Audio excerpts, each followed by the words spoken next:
Dear students, in previous sessions we discussed in detail about animal physiology, their various systems like digestion and absorption, breathing and respiration, body fluids including circulation. Also we discussed about nervous system and chemical coordination including endocrine glands. In today's session we intend to make you familiar with these structures and their placement in the human body, that is in your own body. In digestion and absorption, as we have studied and discussed, that there is mouth, esophagus, stomach, different parts of stomach like cardiac and pyloric, then duodenum, small intestine, large intestine, rectum including anal canal, and then the anus. We also discussed about glands associated with alimentary canal like pancreas and also liver. It is very important for us children to know their real placement in relation to each other also. Let us now see this in the model. So, children, we have reached near the model which is showing different parts of alimentary canal, and by discussing this particular model, we will be able to appreciate the way these organs are located in our body. We begin alimentary canal with mouth. You can see teeth and the tongue inside the mouth, and you know the importance of teeth and tongue in eating. When we eat food, first we put it in the mouth.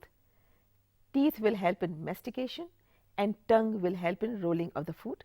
You can also see salivary glands which will secrete saliva, and this saliva will be mixed with food and will help in digestion.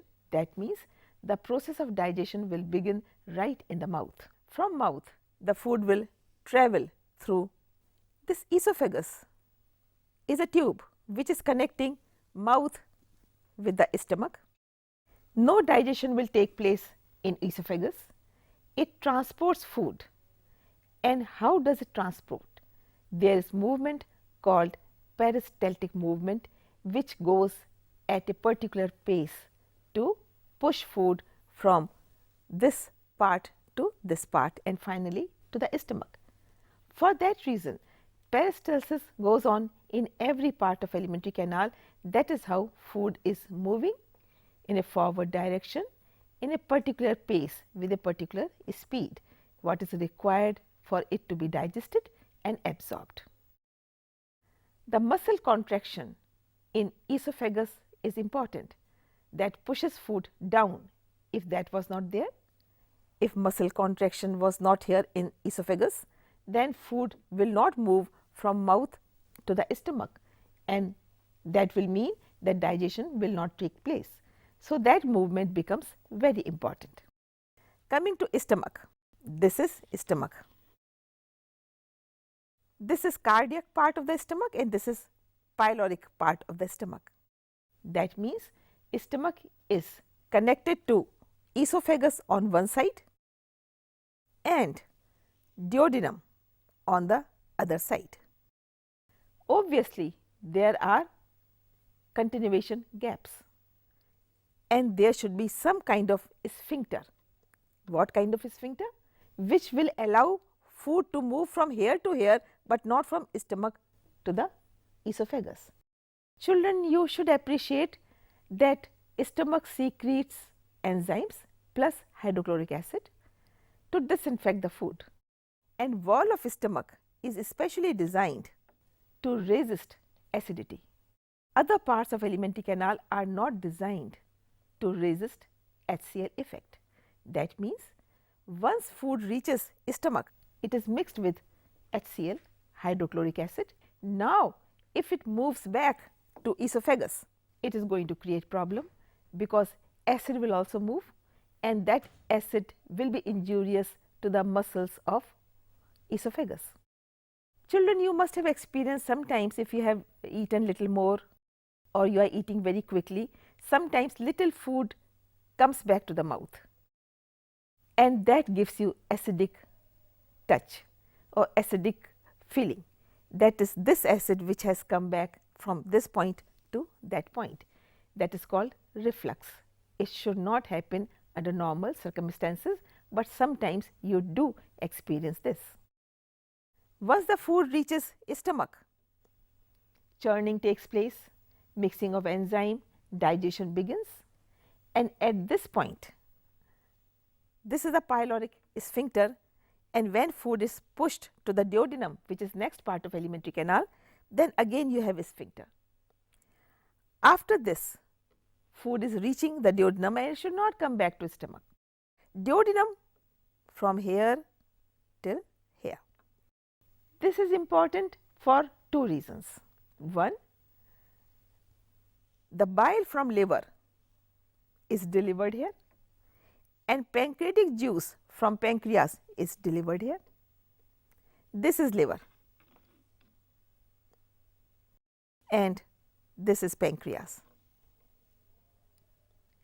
Both the glands are associated with alimentary tract, both are important. Liver has gallbladder which is having bile, and bile comes to duodenum, mixes with food, and it helps in emulsification of fat, in other words digestion of fat. From pancreas, we have pancreatic juices which will digest various components of the food which we have eaten. There are two ducts which join together and make one common duct through which both are delivered to the duodenum. And that is the reason why this duodenum becomes important. And one more thing, children, you should see in this model, that pancreas is placed in the loop of duodenum. It is in fact membranous structure. It is shown very clearly here, but it is membranous structure which is lodged in the U, two limbs of U duodenum in the body, and then duodenum continues as a small intestine, and this is the small intestine which is very long and hence it is coiled. The leftover digestion will take place in small intestine by the juice secreted by small intestine called succus entericus. After digestion is complete, absorption will also take place in the small intestine, and after that food moves to large intestine. This is large intestine.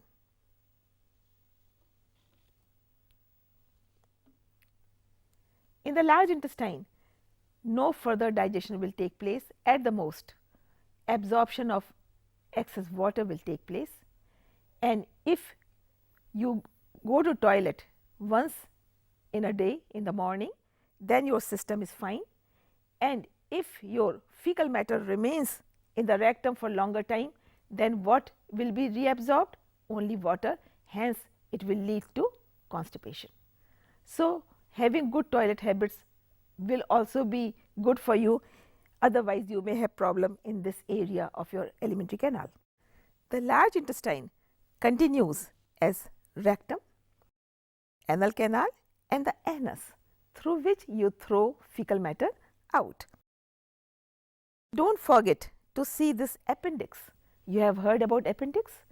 This is a vestigial organ in our body, and it is at this point in the large intestine. It does not have much of a role in our body, but it only proves that our ancestors, grass eating ancestors, had this appendix very big in size and also functional. So, in whole of alimentary canal, there are various parts starting with mouth, esophagus, stomach, small intestine, of course duodenum, large intestine, rectum, anal canal and the anus, two glands, the liver and the pancreas, and also you can see vestigial organ, non-functional, which is here.